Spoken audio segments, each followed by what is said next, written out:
Olá, pessoal! Sejam todos bem-vindos ao canal Tecendo Saber Express. E hoje nós falaremos sobre as escolas helenísticas, o epicurismo, o estoicismo e o cinismo. Então já deixa aquele like e não esqueça de se inscrever em nosso canal. Vamos lá! Durante o período clássico da filosofia, a Grécia era formada por cidades-estado independentes chamadas de polis, que conferiam identidade ao cidadão grego e permitiam uma organização político-social única. Essa estrutura foi profundamente transformada pelas conquistas de Alexandre Magno, que expandiu o domínio grego, integrando diversas culturas e regiões. Assim, teve início o período conhecido como helenístico, caracterizado pela fusão de culturas gregas com as de outras regiões.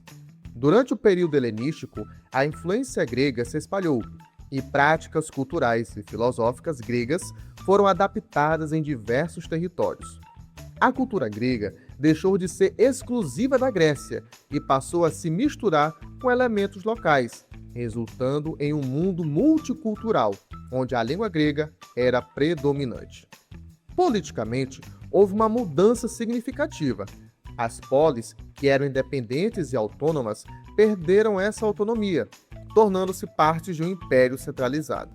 Isso resultou em uma transformação no papel da filosofia, que se afastou das questões diretamente ligadas à política, passando a focar mais no indivíduo e na busca por uma vida pessoal mais equilibrada e feliz.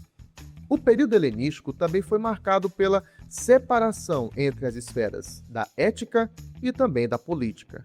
A filosofia se tornou uma prática mais individualizada, e escolas filosóficas como o estoicismo e o epicurismo passaram a oferecer reflexões e orientações sobre como alcançar a felicidade e a tranquilidade pessoal, adaptando as bases filosóficas de Platão e Aristóteles a essa nova realidade multicultural.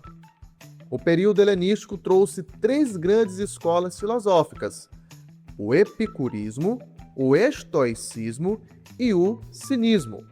Enquanto o epicurismo e o estoicismo se consolidaram em estruturas organizadas, como as academias de Platão e o Liceu de Aristóteles, o cinismo permaneceu como um movimento mais livre e individual.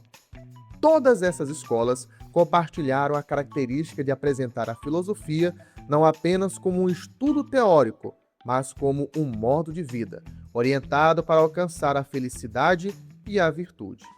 Diferente dos sistemas filosóficos anteriores, que focavam em temas metafísicos e abstratos, as escolas helenísticas se voltaram para questões práticas, buscando caminhos para uma vida equilibrada e feliz. Muito bem, turma, mas quais eram as características destes movimentos filosóficos? Começaremos pelo epicurismo. Fundado por Epicuro, o epicurismo defendia que a felicidade era alcançada por meio da busca do prazer, entendido como a ausência de dor. E também eles buscavam a tranquilidade da alma. Epicuro estabeleceu a sua escola, chamada de O Jardim, lá em Atenas, onde cultivava uma vida simples e defendia a ideia de que o prazer verdadeiro não estava nos excessos, mas na moderação e na eliminação de medos desnecessários, como o medo da morte e dos deuses. A filosofia epicurista se organizou em torno de uma teoria ética prática e escreveu muitas obras, das quais algumas cartas se tornaram célebres, como a Carta de Meneceu, onde Epicuro explica suas ideias sobre a felicidade e o prazer. Ele via o conhecimento como uma forma de liberar o ser humano das preocupações infundadas e assim viver em paz. O conhecimento no epicurismo, como se dava? Para os epicuristas, o conhecimento tinha um papel fundamental na busca pela paz de espírito. Eles acreditavam que, ao entender a natureza e os limites do mundo, especialmente por meio da física e do empirismo, as pessoas poderiam libertar-se de temores, como a morte ou a intervenção divina.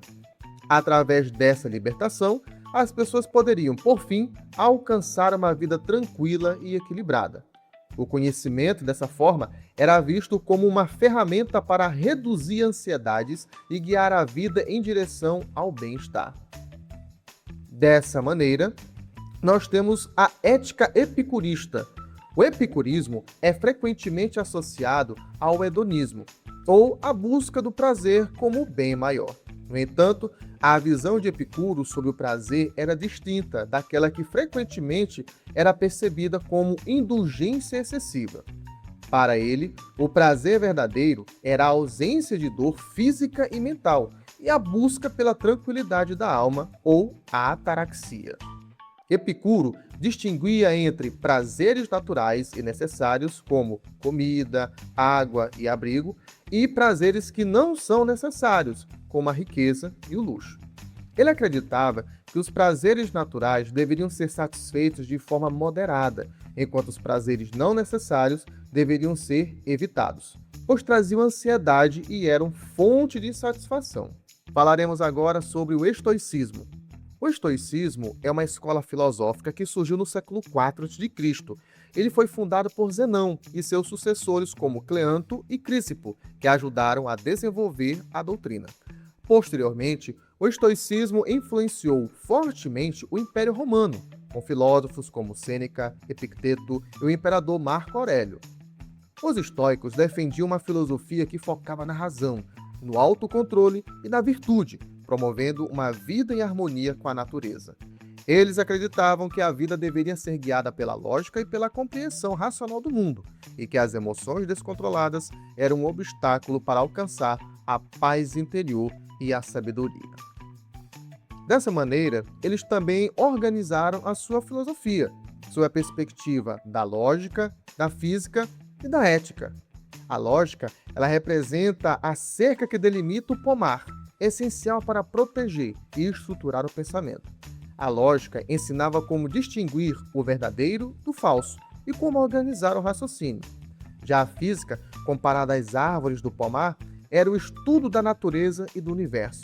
Os estoicos acreditavam que tudo no mundo é governado por uma força racional, chamada Logos, que regula o cosmos.